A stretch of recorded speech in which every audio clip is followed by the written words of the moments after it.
How did Christianity become the most popular religion on earth? How were they able to journey through the chaos from as far back as 200 BC to the present to represent one of the most popular religions across the globe that believes in the coming of Jesus Christ right from the early church days? This is a true story of how the Christian community chose their faith from the time of Jesus of Nazareth to Jesus Christ of Nazareth until today as Jesus followers.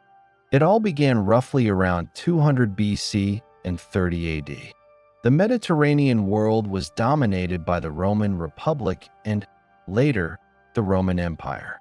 This period established the political, social, and cultural conditions in which Christianity would later emerge and spread across the globe.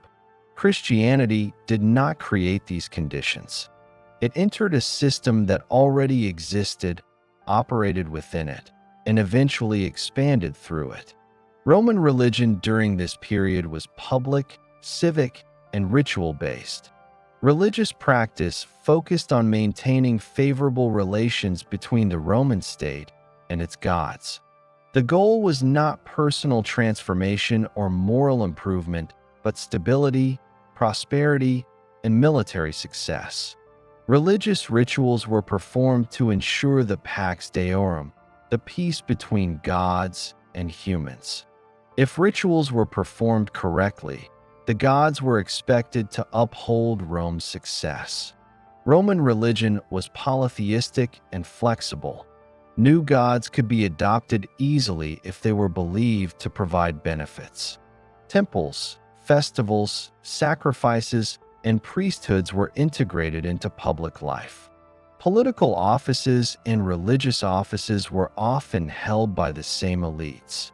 Participation in religion was a marker of loyalty to the state rather than a statement of personal belief. This system functioned effectively for centuries, particularly while Rome expanded territorially.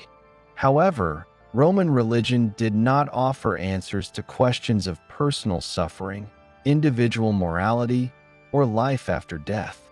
It did not claim that all humans were morally equal or that the poor had inherent dignity. Religious obligations differed by status, gender, and citizenship. Roman society itself was highly stratified. At the top were senators and equestrians, followed by ordinary citizens, free persons, and enslaved people. Slavery was widespread and fundamental to the economy. An estimated 10 to 20% of the population in Italy during the late Republic consisted of enslaved individuals. Enslaved people had no legal personhood and could be bought, sold, or punished at will. Women were legally dependent on male guardians for much of this period. Although elite women could wield influence within households and social networks, they lacked political rights. The poor relied on patronage systems rather than formal welfare. There were no universal institutions designed to care for the sick, elderly, or destitute. As Rome expanded beyond Italy into Greece, North Africa, and the Near East between 200 BC and 30 BC, it absorbed cultures with long-standing religious and philosophical traditions. Greek philosophy, particularly Stoicism, Epicureanism, and later Middle Platonism, became influential among educated elites. These schools addressed ethics and the nature of the soul, but they remained limited to those with education and leisure. At the same time, mystery cults spread throughout the empire. Cults dedicated to Isis, Dionysus, Mithras, and others promised initiation, secret knowledge, and favorable outcomes in the afterlife. These cults were not replacements for Roman religion, but supplements to it. Participation required initiation rites and often financial resources, which limited access. By the late Republic and early Empire, many urban populations were exposed to multiple religious options, none of which offered universal inclusion. Religion became plural, competitive, and unevenly distributed across regions and classes. Politically, Rome underwent a major transformation during this period. The Roman Republic collapsed following a series of civil wars in the 1st century BC. In 27 BC, Octavian became Augustus, the first Roman emperor. While republican institutions remained in name, real authority was centralized in the emperor. Augustus reformed Roman religion by promoting traditional rituals, restoring temples, and encouraging public morality. These reforms aimed to stabilize society after decades of conflict. Religious revival under Augustus was closely tied to loyalty to the emperor and the state. Imperial rule brought relative peace, known as the Pax Romana, lasting roughly from 27 BC to AD 180. This peace allowed trade, travel, and communication to flourish. A network of roads, ports, and sea routes connected the empire from Britain to Egypt and from Spain to Syria. Urbanization increased. Cities served as administrative, economic, and cultural centers. Literacy remained limited, but public inscriptions, letters, and oral transmission allowed ideas to circulate efficiently. Two languages dominated public life: Latin in the western provinces and Greek in the eastern Mediterranean. This integration did not create religious unity. Instead, it allowed religious diversity to circulate more easily. Ideas could spread beyond local communities and reach distant regions within a single generation. In the eastern provinces, particularly Judea, religious life developed differently. Judaism was monotheistic, centered on the worship of a single God, governed by a written law, and structured around the temple in Jerusalem. Jewish identity combined religious practice, ethnic belonging, and law. Judaism also contained internal diversity. Groups such as Pharisees, Sadducees, Essenes, and others disagreed on theology, law, and authority. Some Jewish groups expected an imminent transformation of the world through divine intervention. These expectations intensified during periods of Roman rule and unrest. Judea came under Roman control in 63 BC. Roman governors ruled indirectly, often through local elites. Tensions between Roman authority and Jewish religious customs were frequent. These tensions culminated in repeated unrest throughout the 1st century AD. By the early 1st century AD, the Roman world was politically unified but culturally fragmented. Religious participation was widespread, yet personal religious meaning varied greatly by class and region. There was no empire-wide system that offered moral equality, universal belonging, or institutional care for the vulnerable. It is inaccurate to describe this environment as a religious collapse. Roman religion continued to function. Temples were active, rituals were performed, and the state religion retained authority.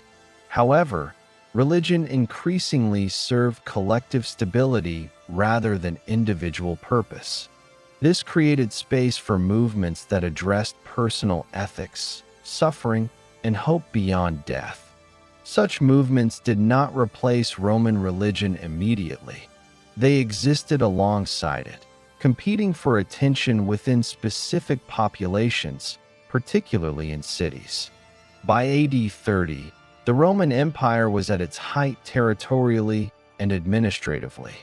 The structures that would later allow Christianity to spread, roads, cities, legal systems, and common languages, were fully established. The religious environment was diverse, regulated, and permissive of multiple practices, provided they did not challenge state authority.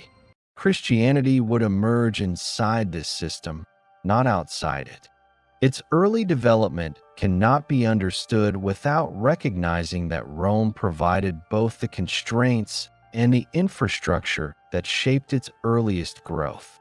Around AD 30, Judea was a small eastern province of the Roman Empire governed indirectly through local elites under Roman oversight. Roman authority rested on military power, taxation, and the cooperation of regional rulers. In Judea, this arrangement was unstable. The population was religiously unified around Judaism, but divided internally over law, leadership, and responses to Roman rule. At the center of Jewish religious life stood the Temple in Jerusalem. It functioned as a place of worship, sacrifice, economic exchange, and social authority. Control of the temple meant control of religious legitimacy. Jewish life revolved around the law of Moses, interpreted and enforced by priestly and scholarly groups. Loyalty to the God of Israel was inseparable from obedience to religious law. Roman governance did not attempt to suppress Judaism as a whole. Instead, Rome allowed Jewish religious practices to continue so long as order was maintained and taxes were paid. However, Roman rule created pressure. Taxes were heavy. Military presence was constant. Local rulers were seen by many as collaborators. This environment produced recurring unrest and sharpened expectations that divine intervention would soon transform the political order. It was in this context that Jesus of Nazareth was active. He was a Jewish preacher operating entirely within the framework of Jewish belief and law. He did not found a new religion. His activities took place in the villages and towns of Galilee and Judea. He addressed Jewish audiences using Jewish scriptures, symbols, and expectations. Jesus attracted followers, but there is no evidence that his movement was large during his lifetime. He did not command an army, hold political office, or control institutions. His message was not standardized or written down at the time. Like many other preachers of the period, he proclaimed that God's rule was near and that moral and religious reform was urgent. Roman authorities did not initially view Jesus as a threat. The decisive issue arose when his activity intersected with Jerusalem and the temple. Disruption or perceived disruption near the temple carried political consequences. Roman officials were responsible for preventing unrest during major festivals when large crowds gathered. Jesus was executed by crucifixion, a Roman method of punishment reserved for rebels, criminals, and enslaved people. The execution likely occurred around AD 30. From a Roman perspective, crucifixion was intended to eliminate threats and deter others. From a Jewish perspective, it marked failure. Executed messianic claimants typically disappeared from history at this point. After the execution, the movement associated with Jesus faced immediate obstacles. Its leader was dead. Its followers lacked legal protection, wealth, or influence.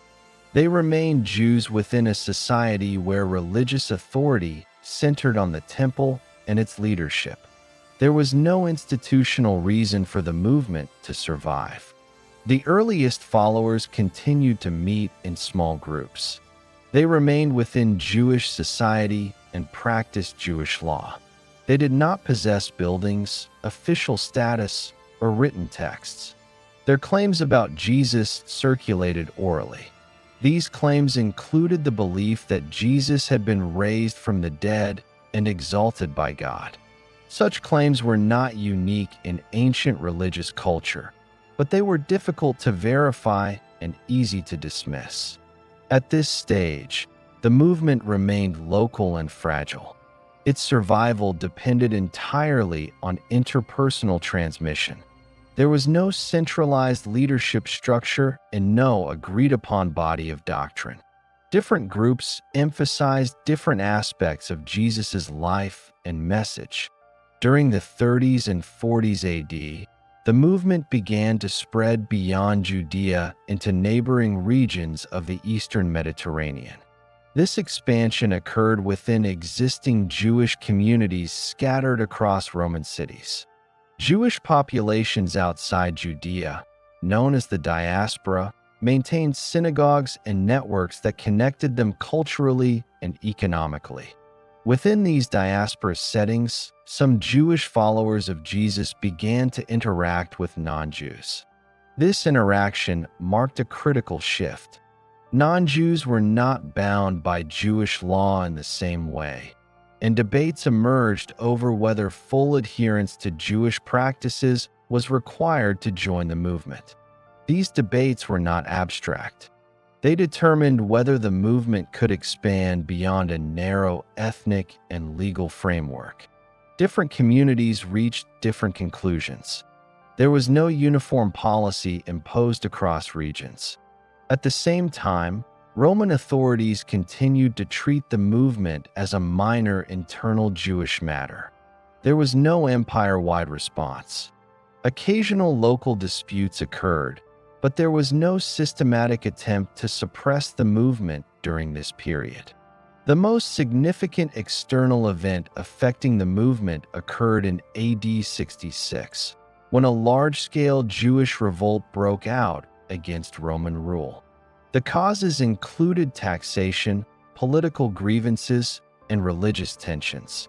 Rome responded with overwhelming force. The revolt culminated in AD 70 with the destruction of Jerusalem and the Temple. Roman legions captured the city, dismantled the temple, and killed or displaced large portions of the population. The temple had been the central institution of Jewish religious life. Its destruction fundamentally altered Judaism. For Jewish groups whose identity depended on temple worship, this event was catastrophic. Several sects disappeared from history entirely. Religious authority shifted away from priestly control towards scholarly interpretation of the law, a development that would shape later rabbinic Judaism. For the Jesus movement, the destruction of the temple had complex consequences. Groups that were no longer centered on temple rituals were less directly affected. Communities located outside Judea were physically removed from the conflict. Their practices had already adapted to synagogue-based worship and household gatherings. By AD 70, the movement associated with Jesus was still small, but it had developed key features that allowed survival. It was no longer confined to one location. It did not depend on a single building or priesthood. It operated through networks rather than institutions. The destruction of Jerusalem also weakened the authority of traditional Jewish leadership structures that might have absorbed or suppressed the movement. Competing interpretations of Jewish identity now emerged under new conditions. The Jesus movement was one of several responses to this crisis. At no point during this period did Christianity resemble a global religion. It lacked formal organization, legal recognition, and numerical strength. Estimates suggest that by AD 70, the total number of adherents across the empire was likely in the thousands at most, spread unevenly across regions. Survival was not guaranteed. Internal disagreements, external pressure, and the loss of Jerusalem could have ended the movement. Many similar groups did not survive the same period. What allowed continuation was not political support or mass appeal, but structural flexibility. The movement operated without dependence on state institutions, monumental architecture, or centralized authority. It adapted to urban environments where people moved frequently and where ideas circulated informally. By AD 70, the movement had passed its most vulnerable phase without gaining security. It remained illegal, marginal, and easily overlooked. Its future growth was still uncertain. However, it had crossed a threshold. It had survived the death of its founder and a major regional catastrophe that reshaped the religious landscape of the Eastern Mediterranean. During the late 1st and early 2nd centuries AD, the movement associated with Jesus existed within a religious environment that was already diverse and competitive. Across the Roman Empire, people encountered multiple religious options, including traditional civic cults, household gods, mystery religions, philosophical schools, and regional traditions. Christianity did not enter a space. Its expansion depended on how it differed from existing practices and how those differences operated in everyday life. Roman civic religion continued to function during this period. Public sacrifices, festivals, and priesthoods remained central to maintaining order between the state and the gods. Participation demonstrated loyalty to the community and the emperor. However, civic religion did not require exclusive commitment. Individuals could honor many gods simultaneously without contradiction. There was no expectation that religion should reshape daily behavior beyond ritual observance. Philosophical schools such as Stoicism and Epicureanism addressed ethics and the nature of the soul. These systems offered guidance on how to live well, but access required education, leisure, and social status. Philosophical teaching was typically transmitted through instruction rather than communal practice. It did not form large, inclusive social networks. Mystery cults promised benefits related to fate and the afterlife. Initiation rituals created strong internal bonds, but membership was limited, often costly, and secretive. These cults did not aim to reorganize society or address the needs of the poor on a large scale. Christianity differed in several measurable ways. First, it made exclusive claims. Adherents were expected to commit to one God and reject participation in other cults. This requirement was unusual in the Roman world, where religious participation was additive rather than exclusive. Exclusive commitment created clearer group boundaries and a stronger sense of identity. Second, Christianity articulated a universal framework. Membership was not restricted by ethnicity, citizenship, gender, or legal status.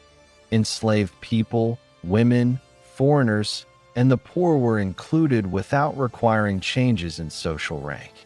While social hierarchies continued to exist in daily life, participation in the movement did not depend on status. Third, Christianity presented a moral code that applied equally to all members. Moral expectations were not limited to elites or philosophers. Ordinary participants were expected to follow standards of behavior related to marriage, sexual conduct, honesty, and communal responsibility. These standards were enforced informally through teaching and communal oversight rather than state power.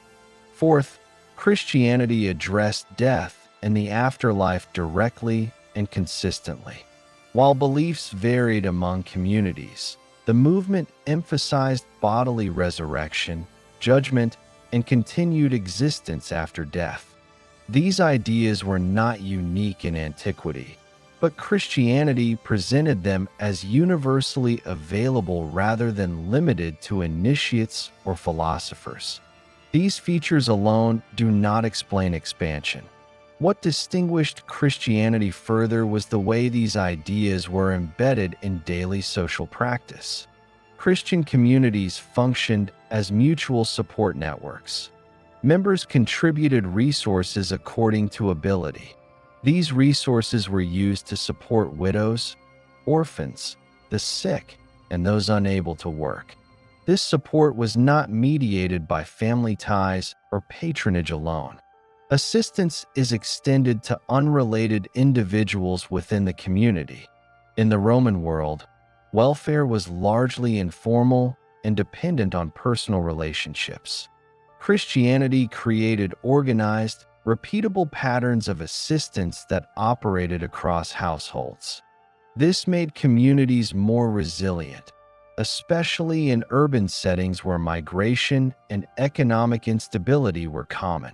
Christian gatherings were regular and structured. Meetings included shared meals, instruction, and collective decision-making.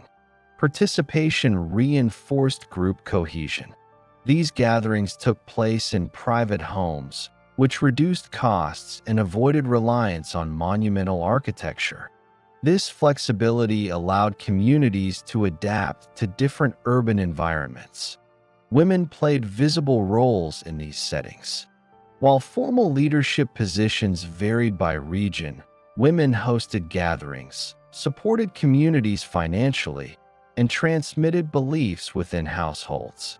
In a society where public roles for women were limited, these functions increased the movement's reach within families and neighborhoods. Christianity also developed a written tradition during this period. Letters, narratives, and teachings circulated among communities. These texts were copied and shared, allowing ideas to remain consistent across distance and time. Written communication supported coordination without centralized authority. The movement also established mechanisms for dispute resolution. Internal disagreements were addressed through councils, correspondence, and local leadership. While conflicts persisted, the existence of recognized processes reduced fragmentation. Another distinguishing feature was Christianity's relationship to violence and state power. The movement did not rely on military force or political authority. Participation required no oath to the emperor and no service to the state cult. This separation reduced immediate conflict, but also placed communities outside official structures. Roman authorities generally tolerated religious diversity, but expected participation in civic rituals. Christianity's refusal to participate in certain public acts created tension. However, during most of the 1st and 2nd centuries AD, enforcement was inconsistent. Local officials exercised discretion. This allowed communities to persist in many regions without direct interference. Christianity also maintained clear ethical boundaries regarding internal conduct. Members who violated communal norms could be excluded.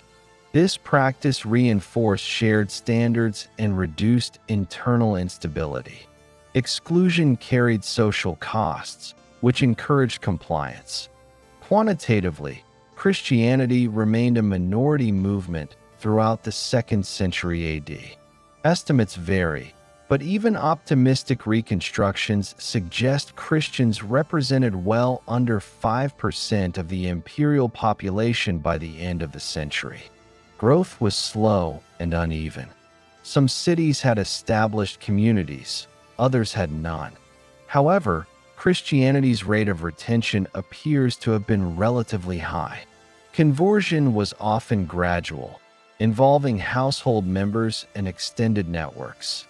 Once individuals joined, participation was reinforced through social ties, shared resources, and moral expectations. Christianity also benefited from its legal ambiguity. It was neither officially sanctioned nor consistently suppressed. This position allowed adaptation. Communities adjusted practices to local conditions while maintaining core commitments. Importantly, Christianity did not require geographic pilgrimage or centralized ritual sites. Worship could occur wherever small groups met. This feature allowed rapid replication across cities without logistical barriers. Christian teachings also framed suffering in a structured way.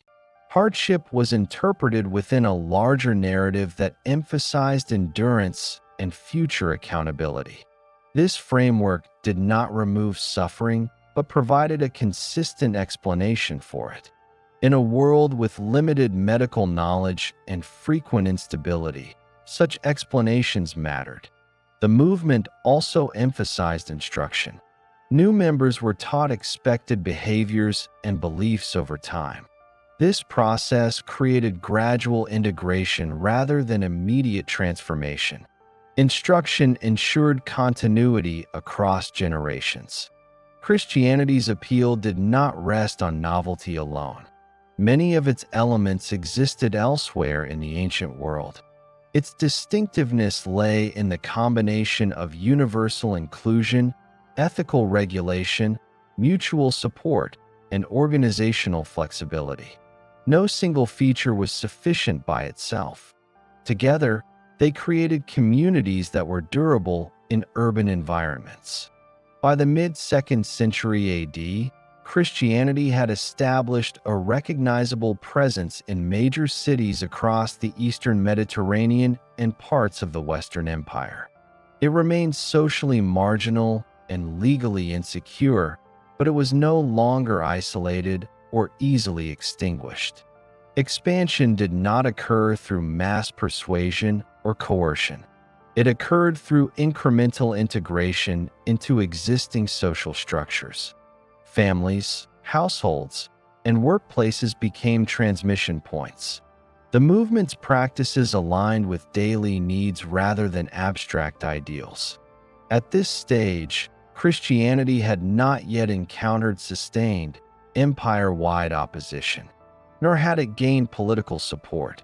Its future growth depended on how these communities interacted with broader urban networks and how they responded to pressures inherent in city life. Between the 1st and 3rd centuries AD, Christianity expanded across the Roman Empire without formal organization, legal recognition, or state support. Its spread followed the existing patterns of urban life rather than military conquest or mass preaching. The structure of Roman cities, combined with everyday social connections, shaped how the movement grew. The Roman Empire was highly urbanized by ancient standards. Cities functioned as administrative centers, marketplaces, legal forums, and social hubs. Even smaller towns were connected to regional networks through roads and maritime routes. Travel between cities was common for merchants, officials, soldiers, artisans, and migrants seeking work. These movements created constant contact between populations. Christian communities emerged primarily in cities rather than rural areas. Urban settings provided higher population density, greater social interaction, and access to communication networks. Cities also contained diverse populations, including immigrants and free persons, who were often less embedded in traditional civic structures and more open to new affiliations. Christianity spread through interpersonal connections, not public campaigns. Conversion typically occurred within households, workplaces, and social circles. When one individual joined a community, others connected to that person were more likely to encounter Christian practices and teachings. This process produced clusters of adherents rather than isolated converts. Households were central to this expansion. The Roman household included not only immediate family, but also extended relatives, enslaved people, free persons, and dependents. When a household head or influential member adopted Christianity, participation could extend across these relationships. This did not require uniform belief or immediate agreement, but it increased exposure. Christian gatherings took place in private homes. These spaces allowed regular meetings without attracting public attention. Home-based gatherings required no construction, permits, or public recognition. They could be relocated easily if circumstances changed. This flexibility reduced risk and allowed replication in new locations. Trade networks also played a role. Merchants traveled between cities and ports, carrying goods, and information.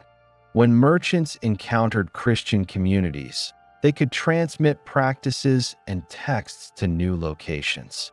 Ports such as those in the Eastern Mediterranean functioned as entry points for ideas moving inland. The movement also benefited from the Roman road system. Roads enabled relatively rapid travel across provinces.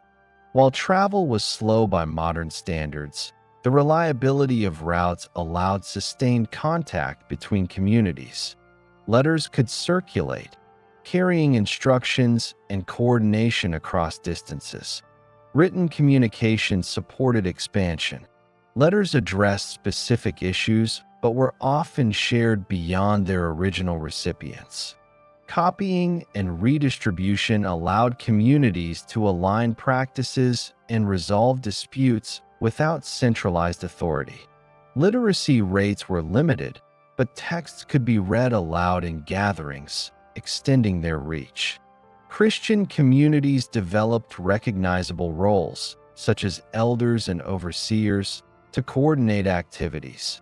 These roles were informal and varied by location. Authority depended on recognition rather than appointment by external institutions. This decentralized structure allowed adaptation to local conditions. Women contributed significantly to transmission. Hosting gatherings, managing households, and maintaining social ties placed women in positions where they could introduce others to Christian practices. This occurred within accepted social norms rather than through public leadership roles. Enslaved people and freed persons also participated in the expansion. Movement between households and workplaces allowed contact across social boundaries. Christianity's inclusion of these groups facilitated communication between different segments of urban society. Growth was incremental. There were no sudden demographic shifts during this period. Estimates suggest that Christian numbers increased steadily but remained a minority. By the early 3rd century AD, Christians may have constituted several percent of the population in some cities, while remaining absent in others. Rural areas saw slower adoption. Lower population density, stronger attachment to local traditions, and fewer social networks limited transmission.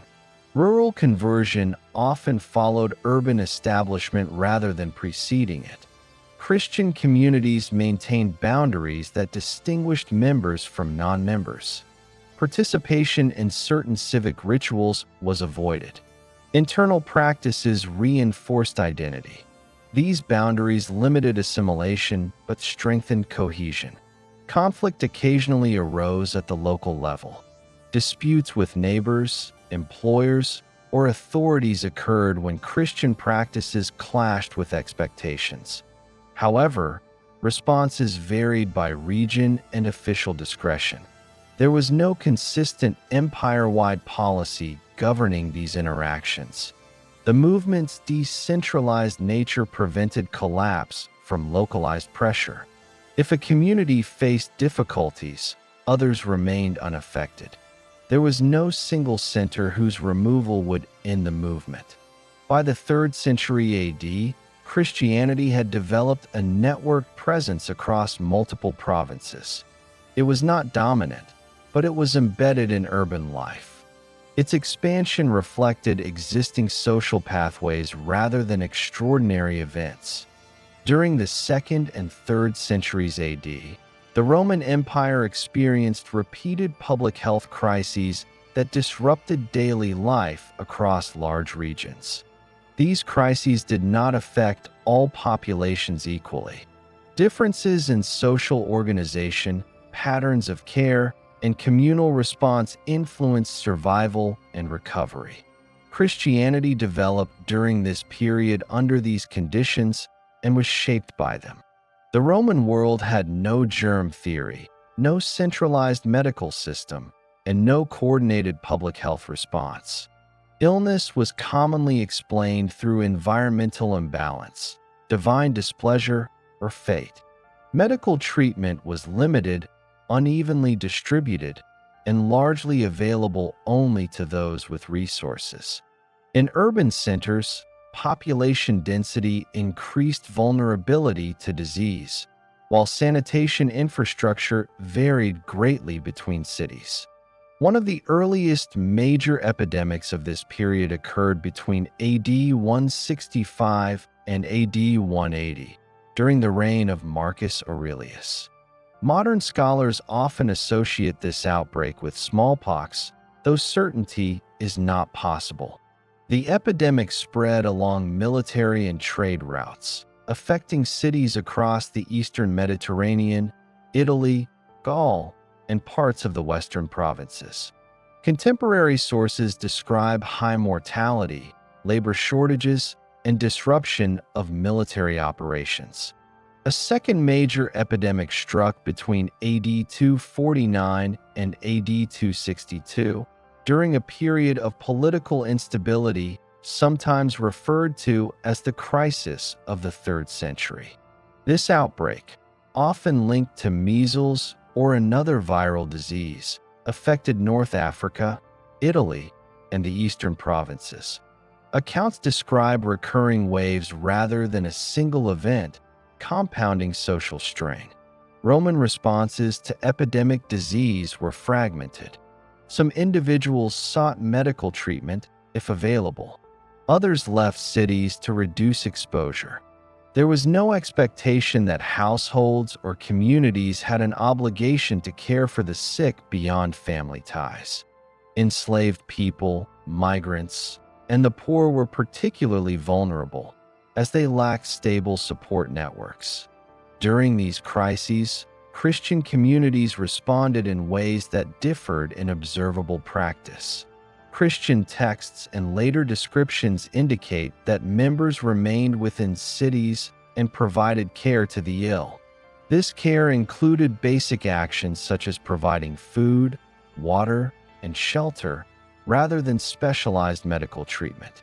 Even limited care could reduce mortality by preventing dehydration and neglect. Christian assistance was not restricted solely to members. Some accounts indicate care was extended to non-members as well. While the scale of this assistance varied by location, it created visible patterns of behavior during periods when others withdrew from communal spaces. These practices did not eliminate disease or prevent death. Mortality remained high across all populations. However, basic care improved survival odds for some individuals. Survivors who received assistance were more likely to remain connected to the communities that supported them. Christian communities were able to organize this assistance because of existing structures. Regular gatherings facilitated communication.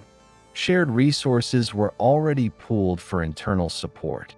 Expectations of mutual responsibility were established norms rather than emergency responses. The effects of these practices were cumulative rather than immediate. Epidemics occurred repeatedly over decades. Each episode reinforced associations between Christian communities and organized care. Over time, these associations contributed to stability within urban populations recovering from crisis. The broader social context amplified these effects. The 3rd century AD was marked not only by disease, but also by political fragmentation, economic disruption, and military pressure on imperial borders. Emperors changed frequently. Currency devaluation affected trade. Urban populations experienced uncertainty regarding authority and security. In this environment, institutions that provided continuity became increasingly important.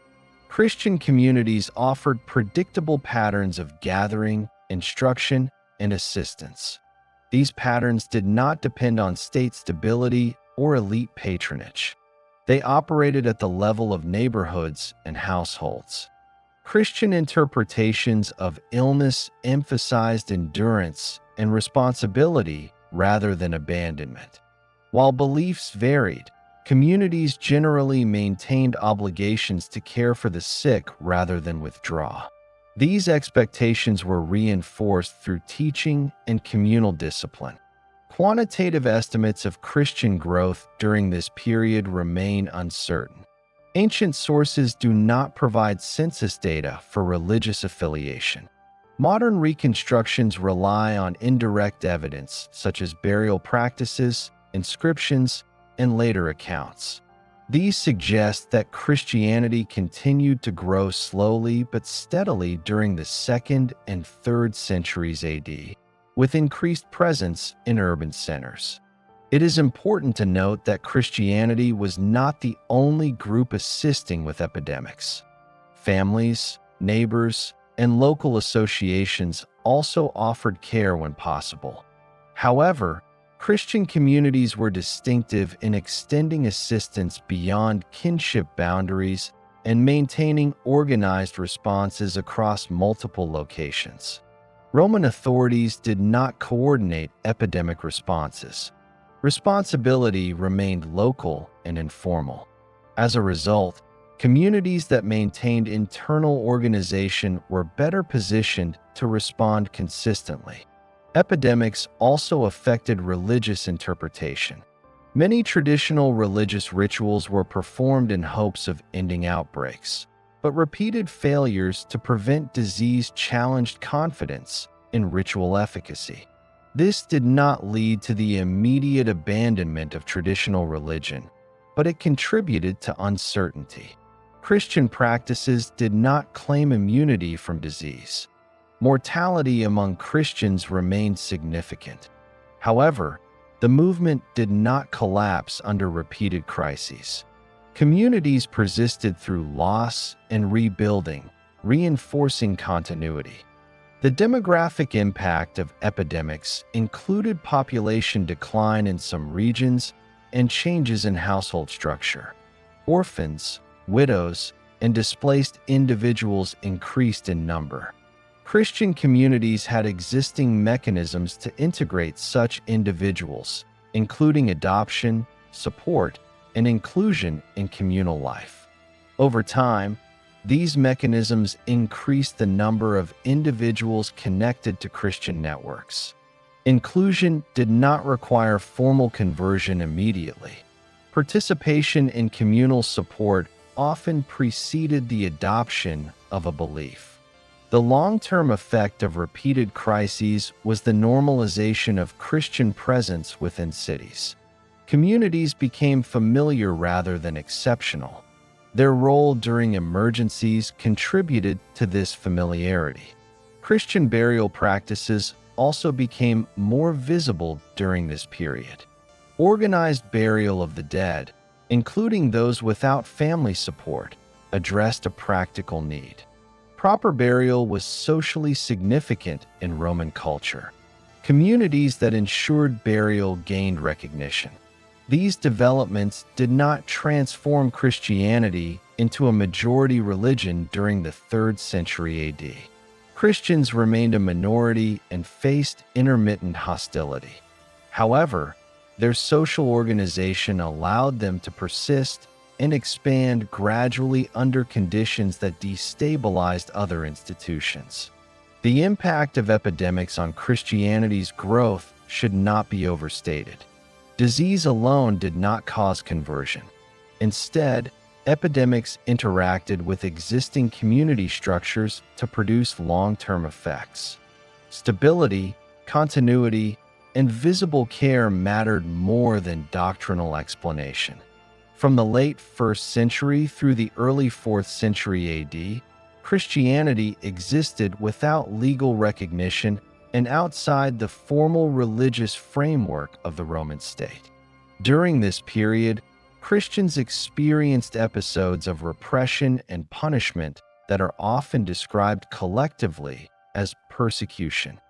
However, the nature, scale, and consistency of these actions varied significantly over time and by location.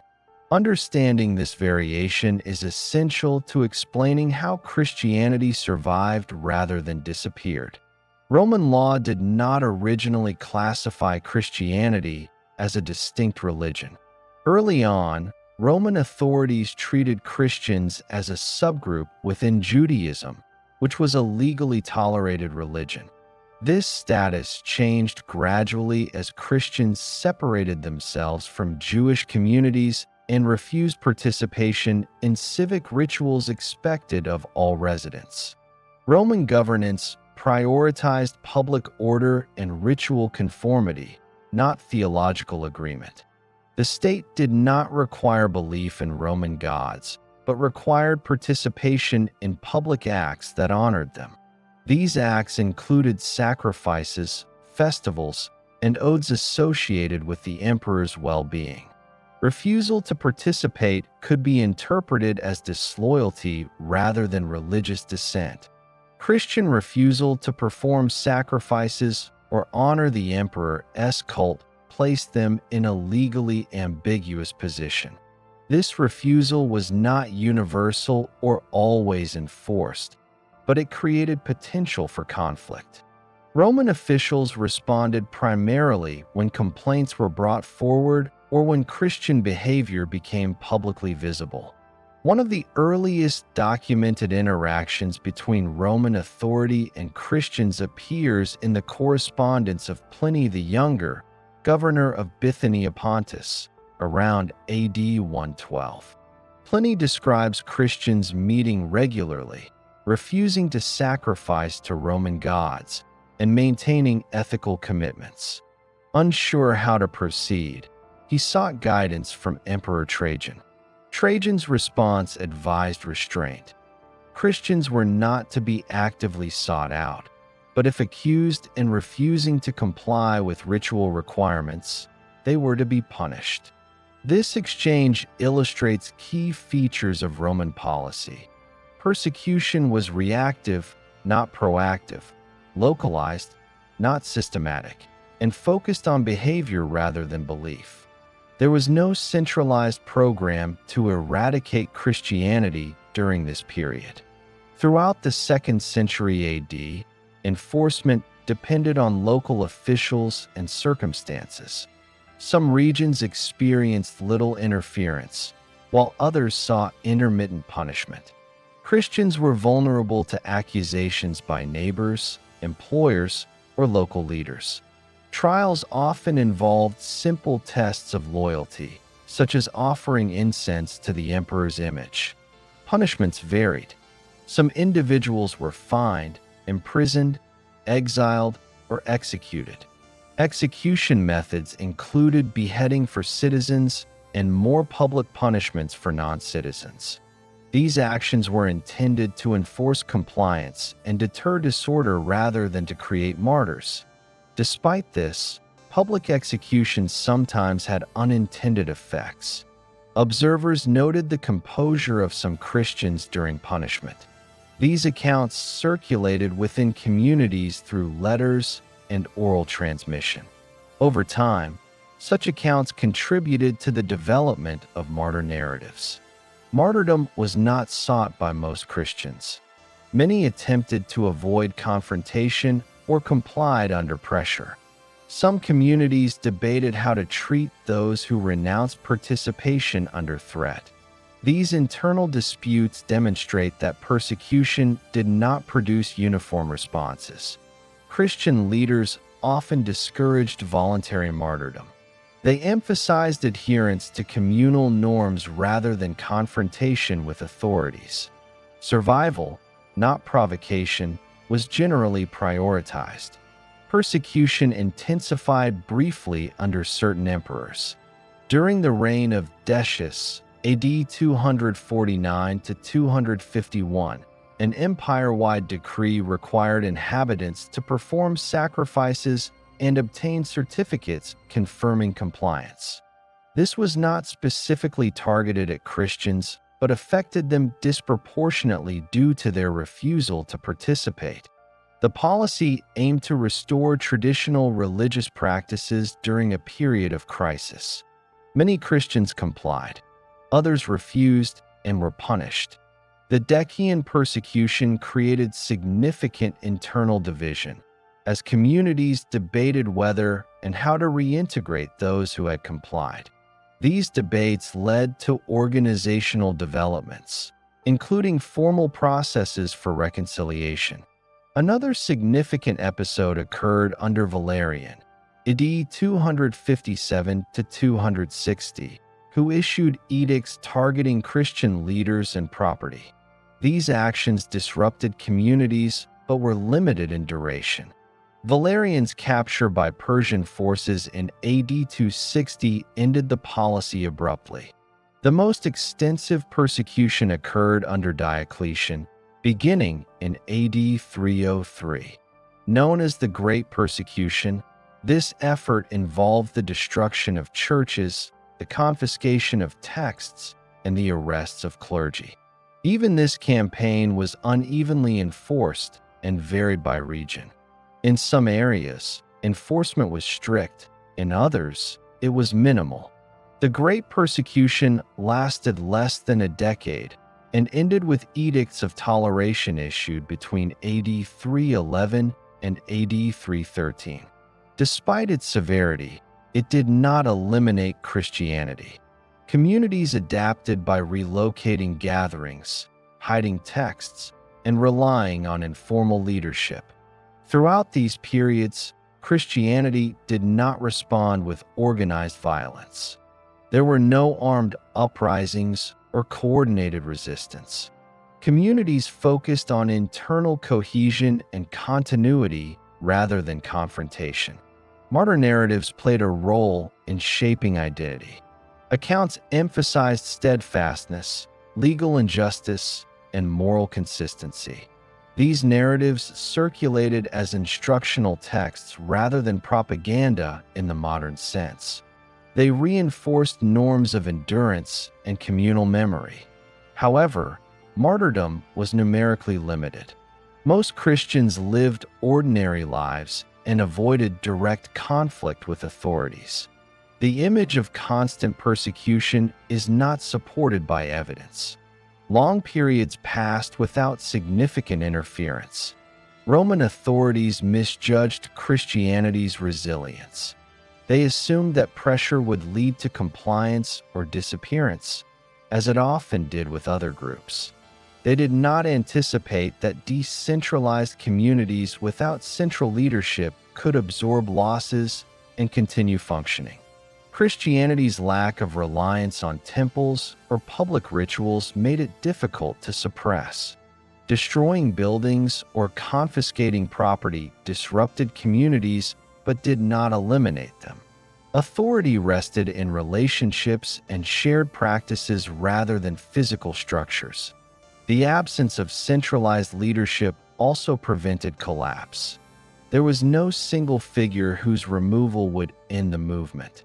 Leadership emerged locally and could be replaced. Legal ambiguity allowed adaptation. Christians learned how to navigate local systems, respond to accusations, and resume activity when pressure eased. Experience with repression produced institutional memory rather than eradication. By the early 4th century AD, Christianity remained illegal but persistent. It had survived periods of tolerance and repression without formal protection. Its communities were accustomed to operating under uncertainty. Persecution did not cause Christianity to grow rapidly, nor did it create widespread sympathy across society. However, it did shape internal organization, clarify boundaries, and reinforce continuity. The movement emerged from these pressures intact, with experience managing conflict and loss. Roman efforts to enforce conformity achieved limited success. Compliance varied, enforcement fluctuated, and suppression was never sustained long enough to dismantle networks permanently. Each episode of repression ended without resolution. By the end of the Great Persecution, Christianity had demonstrated that it could survive even coordinated attempts at suppression.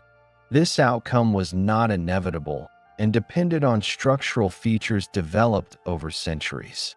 By the early 4th century AD, the Roman Empire faced persistent instability. Political authority was fragmented, economic pressures were ongoing, and military threats strained imperial borders. Emperors rose and fell rapidly. Loyalty within the army and provincial administrations was uncertain. Religion, long used as a stabilizing force, was increasingly drawn into efforts to restore unity. Christianity entered this period as a legally insecure but widespread movement. It existed across multiple provinces, particularly in urban centers of the Eastern Mediterranean and parts of the West. It had no legal protection, no temples recognized by the state, and no formal role in governance. Yet it had survived repeated repression and developed an internal organization capable of coordination across regions. The political rise of Constantine occurred within this unstable environment. Constantine was proclaimed emperor by his troops in Britain in AD 306, following the death of his father Constantius Chlorus. His claim was contested. Over the next several years, Constantine engaged in a series of military and political struggles against rival emperors within the Tetrarchic system. In AD 312, Constantine marched on Rome to confront his rival Maxentius. Before the decisive battle at the Milvian Bridge, later Christian sources report that Constantine experienced a vision associated with a Christian symbol. The historical details of this experience are debated, and contemporary non-Christian sources do not confirm it. What can be established is that Constantine emerged from the battle victorious and attributed his success, at least in part, to the Christian God. Constantine's actions following his victory are more historically verifiable than the vision accounts. In AD 313, Constantine and his co-emperor Licinius issued the Edict of Milan. This edict did not establish Christianity as the state religion. Instead, it granted religious toleration to all inhabitants of the empire and ordered the return of confiscated Christian property. For Christianity, the effects were immediate and measurable. Communities that had operated covertly could now assemble openly. Confiscated meeting spaces and burial grounds were restored. Christians gained legal standing as a religious group, ending centuries of ambiguity. Legalization did not instantly transform Christian demographics. Christianity did not become a majority religion in AD 313.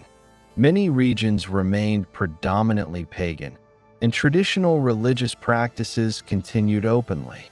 However, legalization removed significant constraints on growth and organization. Constantine's policies went beyond toleration. Over time, he extended imperial patronage to Christian institutions. He provided financial support for church construction, exempted clergy from certain civic obligations, and involved bishops in legal arbitration.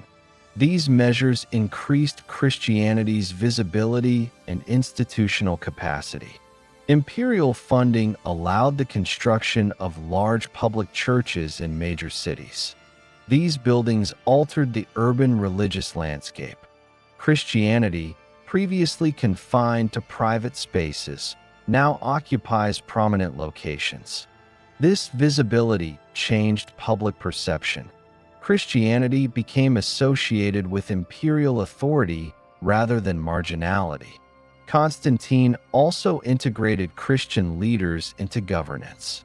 Bishops were consulted on legal and administrative matters, particularly in disputes within Christian communities. This involvement elevated bishops from local religious figures to public authorities with recognized influence. Elite conversion accelerated during this period. Membership in the imperial court and administrative class increasingly overlapped with Christian affiliation. Conversion among elites did not always reflect personal conviction. social and political incentives played a role. Nevertheless, elite participation altered Christianity's social composition. Despite increased favor, Constantine did not abolish the traditional Roman religion. Pagan temples continued to function. Public rituals were still performed. Coins and monuments displayed a mixture of Christian and traditional imagery. The transition was gradual rather than abrupt. Constantine himself embodied this ambiguity.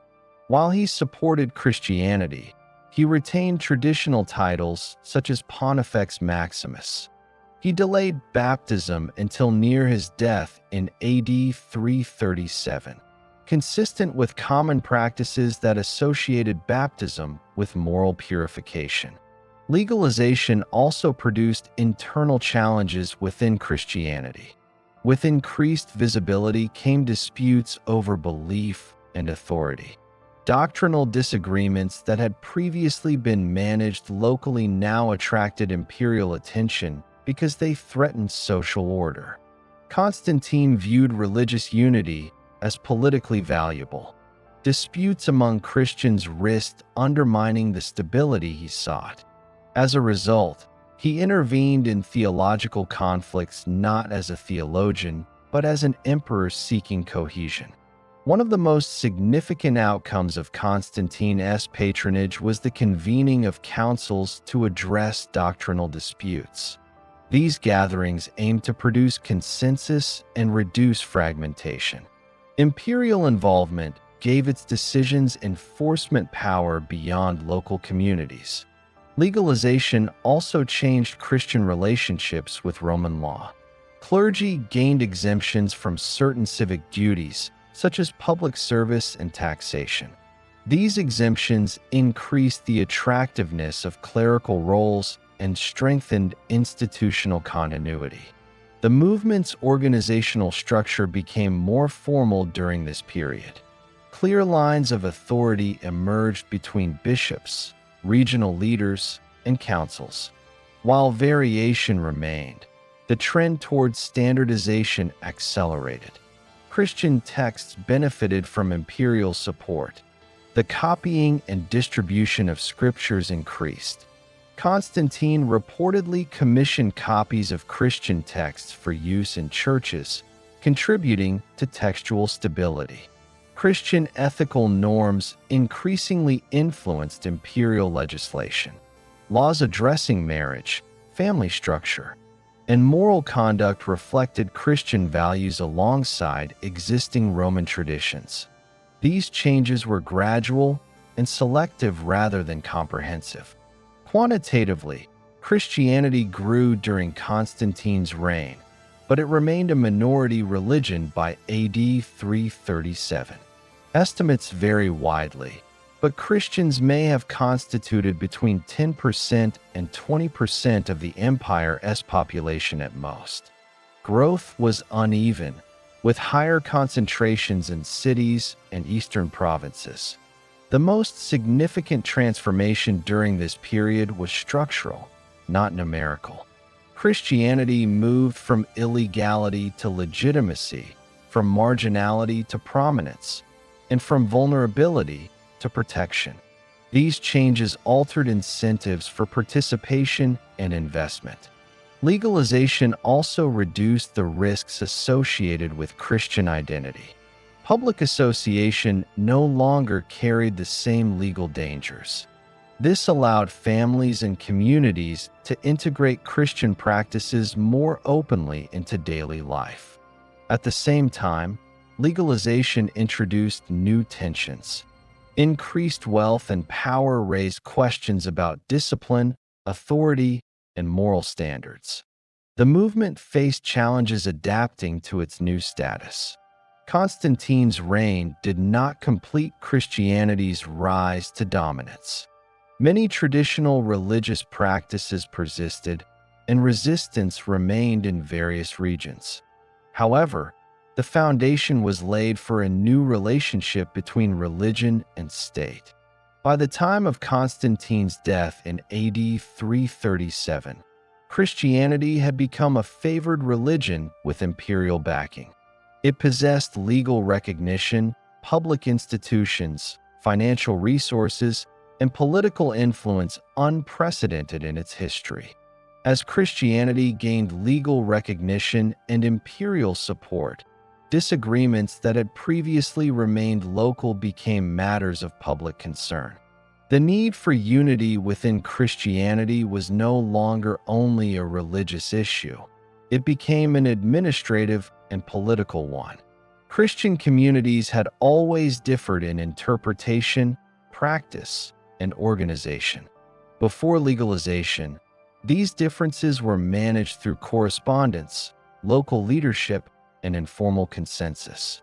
No single authority had the power to impose uniform belief across regions. Diversity persisted because enforcement mechanisms were limited. Once Christianity became publicly visible and institutionally supported, doctrinal disputes acquired new consequences.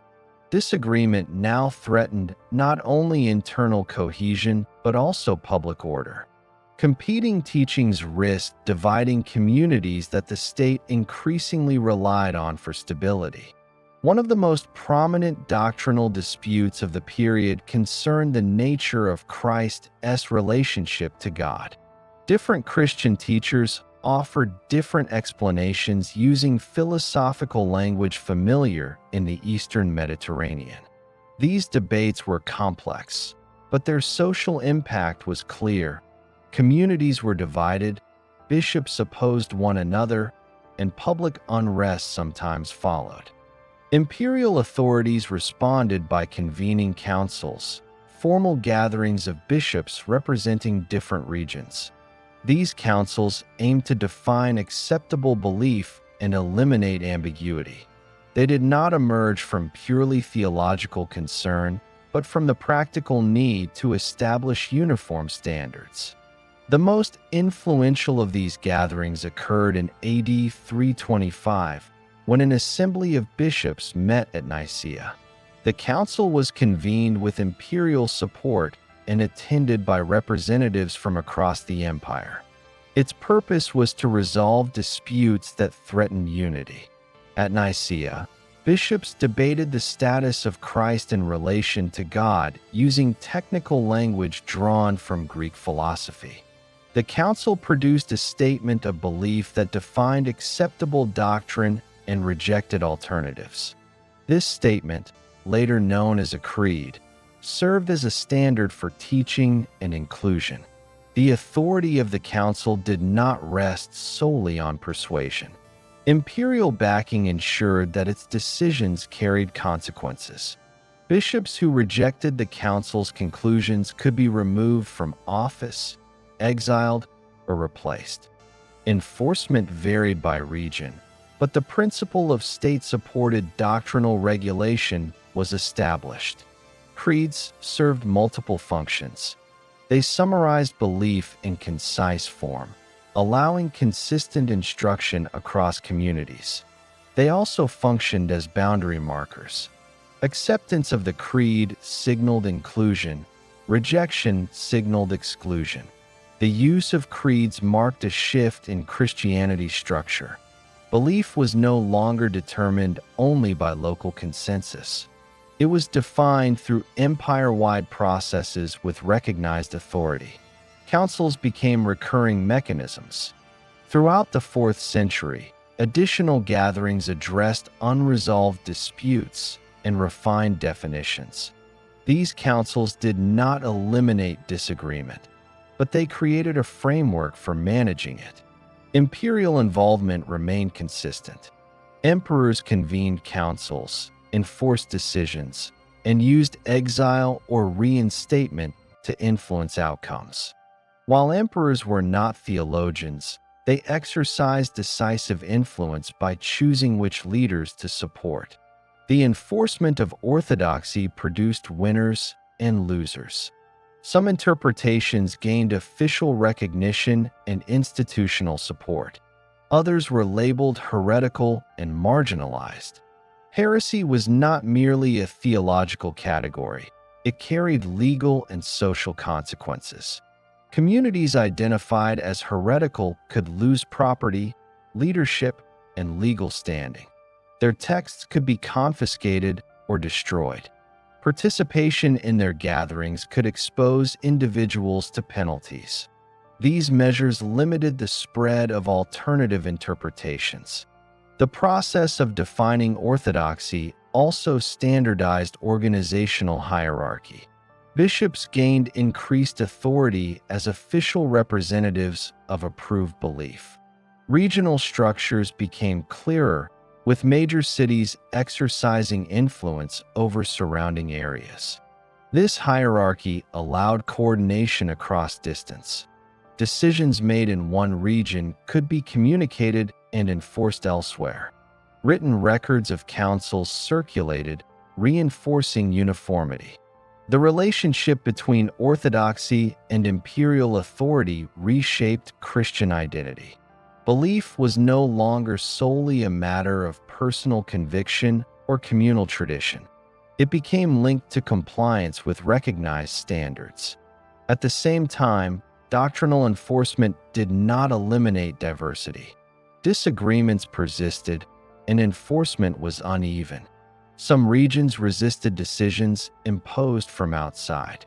Political changes at the imperial level also affected which interpretations were favored at different times. Despite these variations, the overall trajectory moved toward consolidation. By the end of the 4th century AD, Christianity had developed mechanisms to define, defend, and transmit a standardized set of beliefs across the empire. The use of councils and creeds had long-term consequences. They enabled Christianity to function as a unified institution rather than a loose collection of communities. This unity increased administrative efficiency and reinforced legitimacy. The enforcement of orthodoxy also altered the relationship between Christianity and Roman law. Religious deviation increasingly intersected with legal penalty. This alignment created incentives for conformity and discouraged public dissent. The emphasis on correct belief required education and instruction. Clergy training became more systematic. Teaching focused on transmitting approved doctrine rather than local interpretation. Texts gained increased importance. Scriptures and approved theological works were copied and distributed with greater consistency. Alternative texts were excluded from official use. The consolidation of belief also shaped conversion. New adherents encountered Christianity as a defined system with clear boundaries. Entry required acceptance of established teachings rather than informal participation. By the late 4th century AD, Christianity had transitioned from a movement defined by diversity and adaptation to one characterized by regulation and enforcement. This transition did not occur instantly or uniformly, but its direction was clear. Orthodoxy provided stability, but it also narrowed acceptable expression. The movement's capacity to absorb difference diminished as institutional authority expanded. The 4th century marked a turning point in how Christianity understood itself. Belief was codified, leadership formalized, and dissent regulated. These developments strengthened Christianity's institutional presence within the Roman world. The use of councils and creeds established a model that would persist for centuries. Decisions made during this period continued to shape Christian teaching, organization, and authority long after the Roman Empire itself changed. By standardizing belief and aligning it with imperial power, Christianity acquired tools that allowed it to operate across vast territories with relative coherence. These tools transformed Christianity from a collection of communities into an integrated religious system capable of sustained expansion and governance. By the late 4th century AD, The Roman Empire had entered a new phase in its relationship with Christianity. What had once been a legally tolerated and later imperially favored religion became formally embedded in the structures of the state. This transformation did not occur through gradual cultural preference alone, but through explicit legal action. The decisive moment came in AD 380, when Emperor Theodosius I issued the Edict of Thessalonica. This law declared that all Roman subjects were to adhere to a specific form of Christianity defined by imperial authority. The edict did not simply endorse Christianity in general. It endorsed a particular doctrinal position and excluded others. With this edict, Christianity became the official religion of the Roman Empire. This marked a fundamental shift. Religious affiliation was no longer only a matter of personal or communal identity. It became a matter of legal status. Following AD 380, imperial legislation increasingly favored Christianity and restricted alternative religious practices. Laws were issued that limited public pagan rituals, redirected state funding away from traditional cults, and transferred privileges to Christian institutions. These measures did not eliminate non-Christian practices overnight, but they altered the balance of power decisively. Pagan temples were not uniformly destroyed, but many were closed, repurposed, or left without state support. Public sacrifices, which had been central to Roman civic religion for centuries, were increasingly restricted. Participation in traditional cults became a private rather than public activity. Christian clergy gained legal privileges. Bishops and priests were exempted from certain civic duties, such as mandatory public service and taxation. Clergy were granted authority to adjudicate disputes, especially among Christians. Church courts operated alongside imperial courts, reinforcing the institutional autonomy of the church.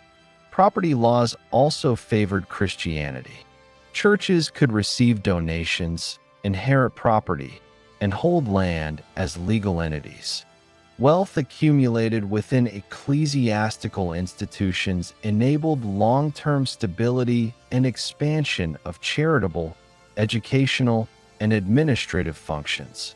Heresy, defined as deviation from state-approved Christian doctrine, became a legal offense. Imperial laws authorized penalties ranging from loss of office to exile and confiscation of property. These measures discouraged public dissent and reinforced doctrinal conformity. Conversion during this period increasingly followed social and legal incentives. Membership in the Christian church facilitated access to patronage networks, administrative positions, and legal protection. While personal belief varied, affiliation carried practical advantages. At the same time, enforcement was uneven. Local officials exercised discretion, and regional differences persisted. In some areas, especially in rural regions and parts of the Western Empire, traditional religious practices continued for generations. However, these practices now existed without state endorsement. Christianity's association with imperial authority reshaped public life. Christian festivals began to replace traditional civic celebrations. Public spaces increasingly featured Christian symbols. Laws regulating moral behavior reflected Christian ethical norms, particularly in areas such as marriage, sexual conduct, and family structure. Education was also affected. Christian teachers gained prominence, and Christian texts became central to instruction. While classical literature continued to be studied, interpretation increasingly occurred within Christian frameworks. By the early 5th century AD, Christianity dominated the religious landscape of imperial cities. Bishops emerged as major public figures, often rivaling civil officials in influence. Their authority extended beyond religious matters into social welfare, mediation, and local governance. The alignment of church and state altered the nature of conversion. Joining Christianity no longer required social risk. In many contexts, it reduced risk. This shift accelerated numerical growth, particularly among elites and urban populations. However, this period also introduced new tensions.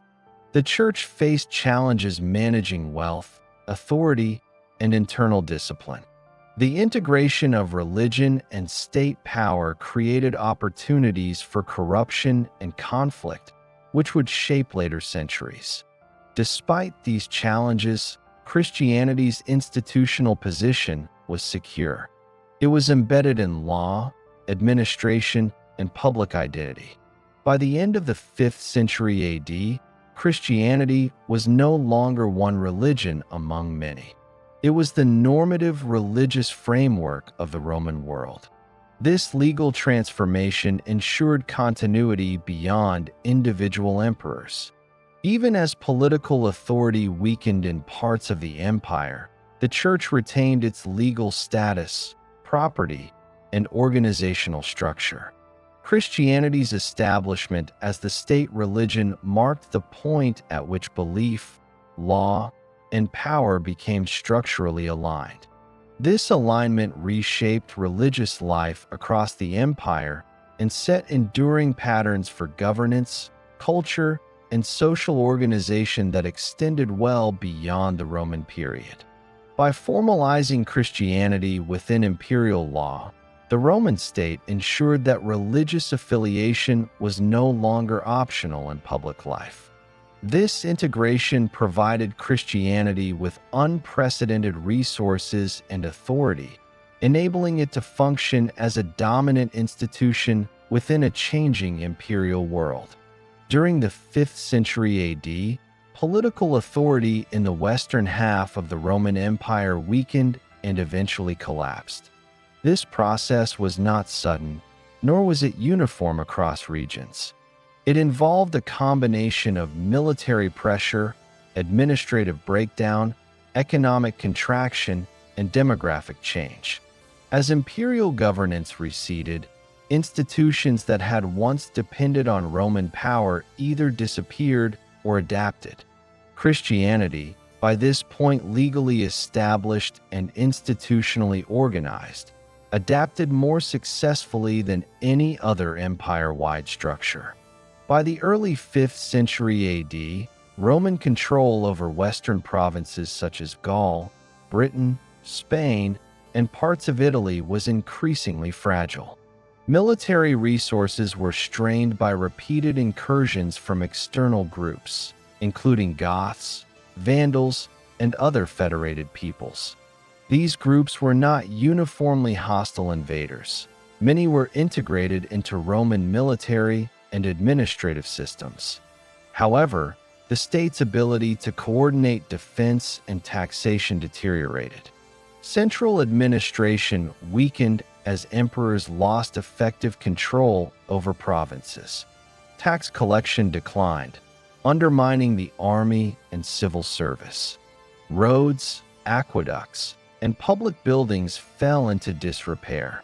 Urban populations decreased in some regions as trade declined and insecurity increased.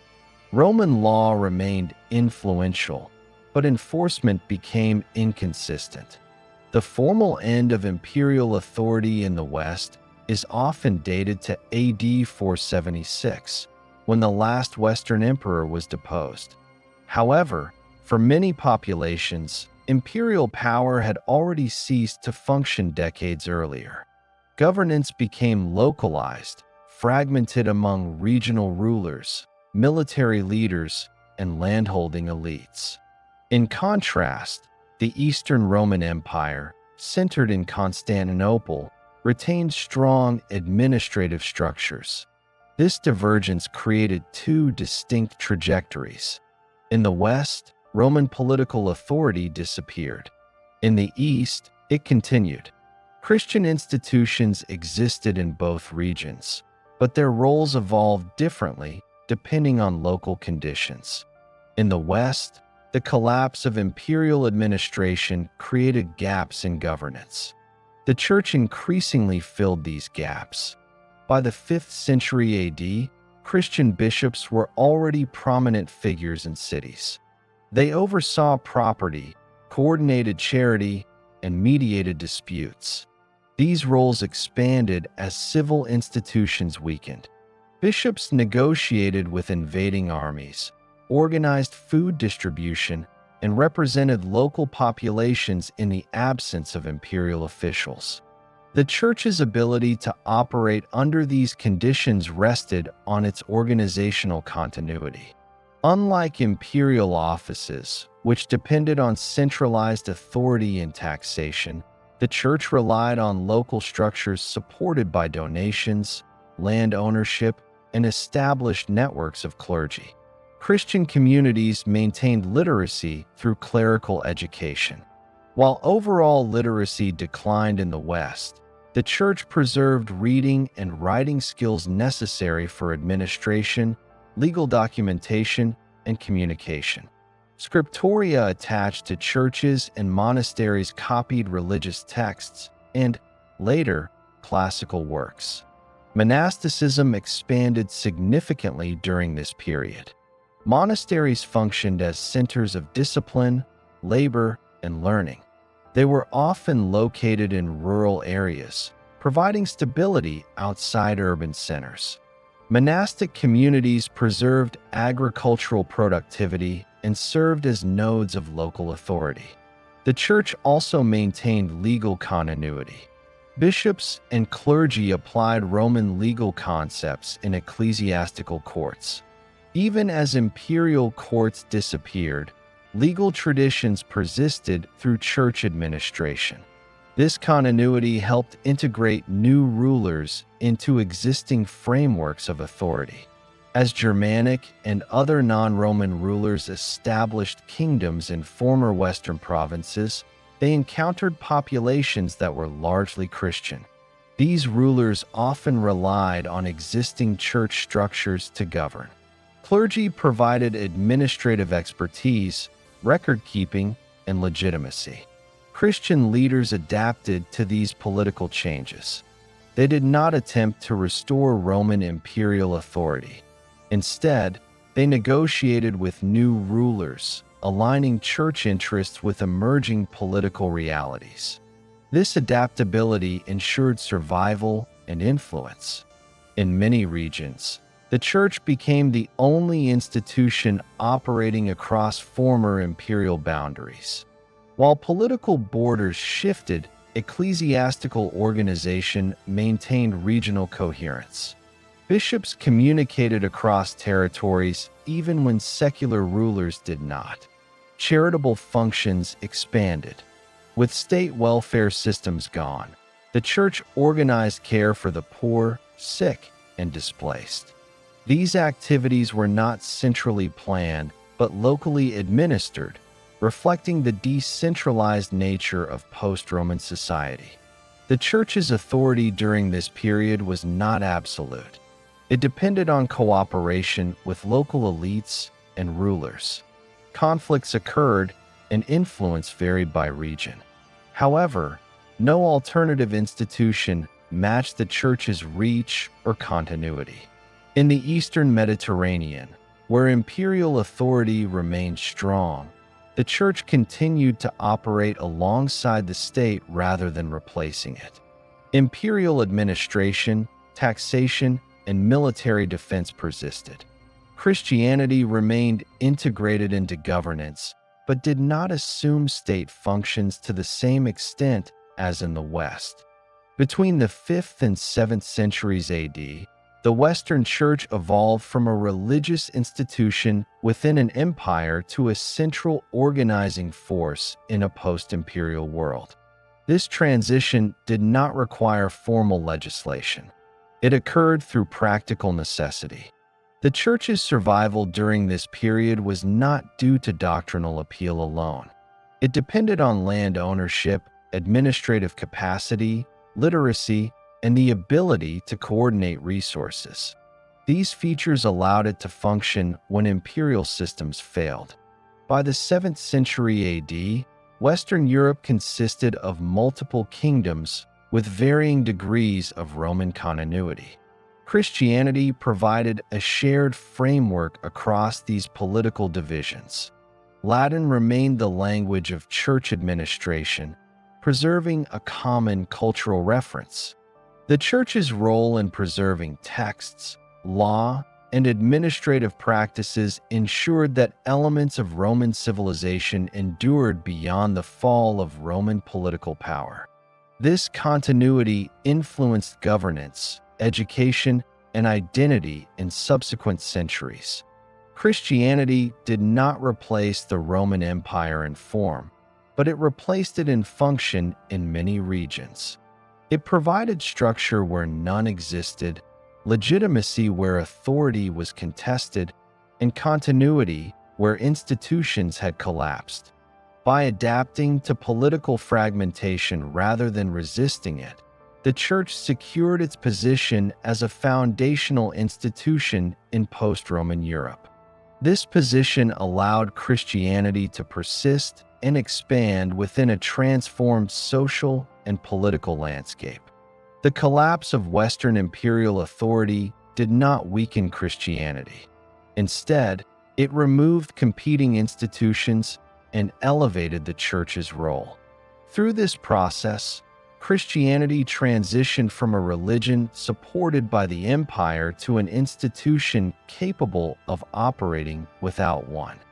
Between the 5th and the 15th centuries AD, Christianity expanded across Europe and beyond through processes closely tied to political authority. During this period, religious change was shaped less by spontaneous popular movements and more by decisions made by rulers, military outcomes, and administrative integration. Christianity spread not as a uniform or peaceful process, but through a combination of persuasion, institutional pressure, and coercion. After the collapse of centralized Roman authority in the West, Europe was divided into multiple kingdoms ruled by groups such as the Franks, Visigoths, Ostrogoths, Lombards, Anglo-Saxons, and later Slavic rulers. These kingdoms varied in language, law, and custom. What they shared was the absence of a strong bureaucratic tradition comparable to that of Rome. Rulers faced a practical problem: how to govern diverse populations, legitimize authority, and manage relations with neighboring powers. Christianity offered a solution. The Church provided administrative expertise, legal continuity, literacy, and a trans-regional framework that connected rulers to wider networks of authority. Conversion of rulers often preceded conversion of populations. When a king adopted Christianity, members of the court, military leaders, and local elites typically followed. Over time, the population aligned with the religion of its rulers, sometimes gradually, sometimes abruptly. One of the earliest examples occurred in the late 5th century AD, when the Frankish king Clovis adopted Christianity. His conversion strengthened alliances with Christian elites and distinguished his rule from rival kings who adhered to alternative Christian interpretations or non-Christian traditions. Following his conversion, Christian institutions expanded under royal patronage. Similar patterns occurred across Europe. Conversion was rarely a private act. It was a political decision with administrative consequences. Churches were built, clergy appointed, and Christian law introduced. Royal support ensured enforcement. In many regions, traditional religious practices persisted long after official conversion. Local customs, festivals, and rituals continued, sometimes adapted to Christian frameworks. Complete religious transformation often took generations. In some cases, conversion was accompanied by force. Military campaigns were used to impose Christianity on resistant populations. Rulers justified coercion as a means of establishing order and unity. The most direct examples of forced conversion occurred in the early medieval period. Campaigns against non-Christian groups, particularly in Northern and Eastern Europe, involved the destruction of religious sites, imposition of baptism, and penalties for noncompliance. Resistance was met with violence. Christianization of the British Isles followed a mixed pattern. In some areas, missionary activity and royal patronage worked together. In others, political pressure played a greater role. Over time, Christian institutions became embedded in local governance. In the Iberian Peninsula, religious identity became closely tied to political control. As Christian and Muslim rulers competed for territory, religious affiliation marked loyalty and authority.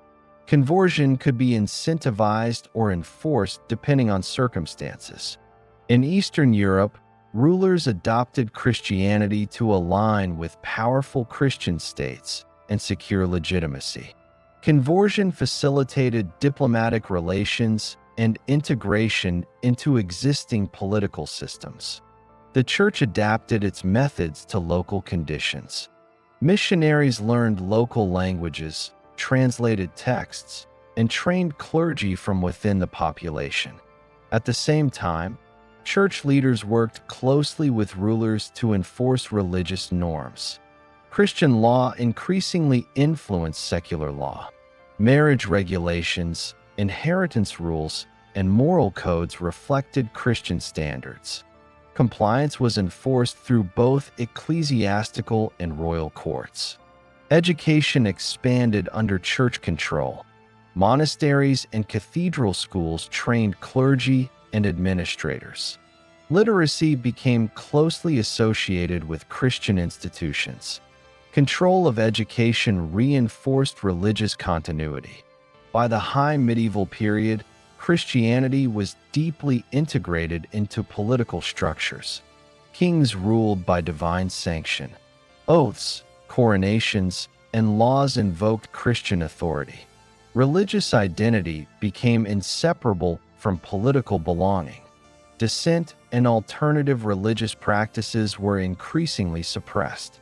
Authorities viewed religious unity as essential to political stability. Non-conforming groups faced legal penalties, expulsion, or violence. Military campaigns framed as religious wars reinforced Christian dominance. These campaigns expanded Christian-controlled territory and reshaped demographic patterns. Religious justification supported territorial ambition and the consolidation of power.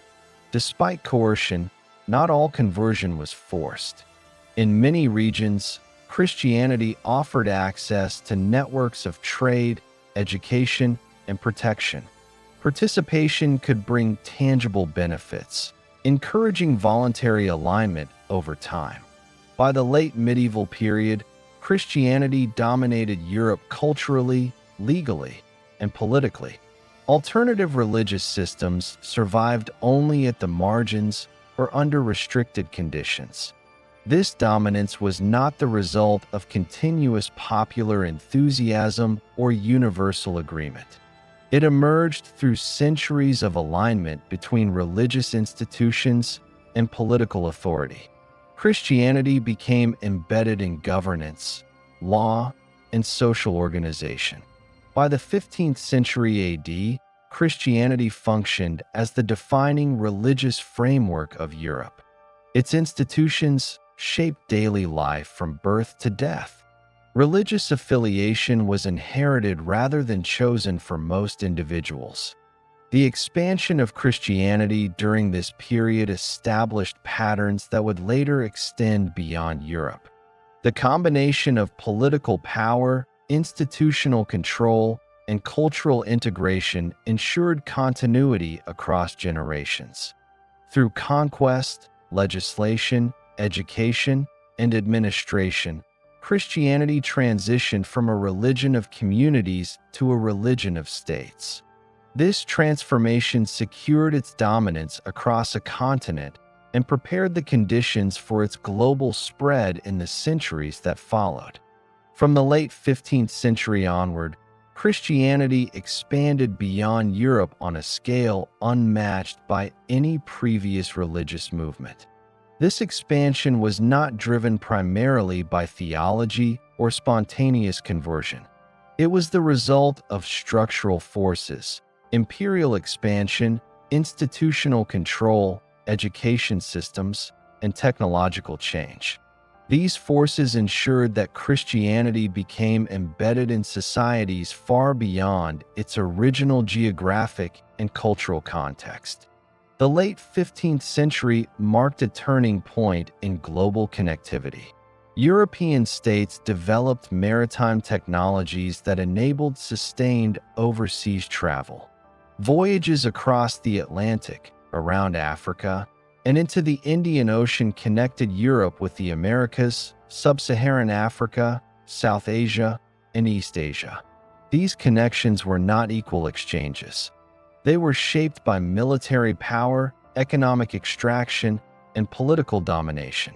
Christianity traveled alongside European empires. Spanish and Portuguese expansion in the late 15th and early 16th centuries established the initial pattern. Colonization involved conquest, settlement, and the creation of administrative systems. Religious institutions were incorporated directly into imperial governance. In territories claimed by European powers, Christianity was often introduced as part of state policy. Missionaries accompanied explorers, soldiers, and administrators. Conversion was encouraged through law, education, and economic pressure. In some cases, it was enforced through coercion. In the Americas, indigenous religious systems were disrupted by conquest, disease, and population collapse. European diseases reduced indigenous populations dramatically within decades of contact. This demographic collapse weakened existing social structures. Christian institutions, backed by colonial authority, filled the resulting vacuum. Christian conversion in the Americas followed institutional patterns. Churches were built, clergy were installed, and Christian instruction was mandated. Indigenous practices were often suppressed or reinterpreted within Christian frameworks. Conversion did not require full understanding or acceptance of doctrine. Participation in Christian rituals became a condition of inclusion in colonial society. In Africa, Christian expansion followed a different trajectory. Early contact occurred through trade and coastal settlements. Later expansion accelerated during the 19th century with European imperialism. Missionaries established schools, clinics, and churches, often providing access to education and resources unavailable elsewhere. In many regions, Christianity spread through institutional inheritance. Children educated in mission schools learned Christian teachings alongside literacy and vocational skills. Christian identity became associated with social mobility and administrative opportunity. In Asia, Christian expansion was more limited but still significant. In some regions, Christianity gained footholds through trade networks and missionary activity. In others, it faced resistance from established religious traditions and state authorities. Even where numerical dominance was not achieved, Christian institutions influenced education and law. A critical factor in Christianity's global expansion was the printing press, introduced in Europe in the mid-15th century. Printing dramatically increased the availability of texts.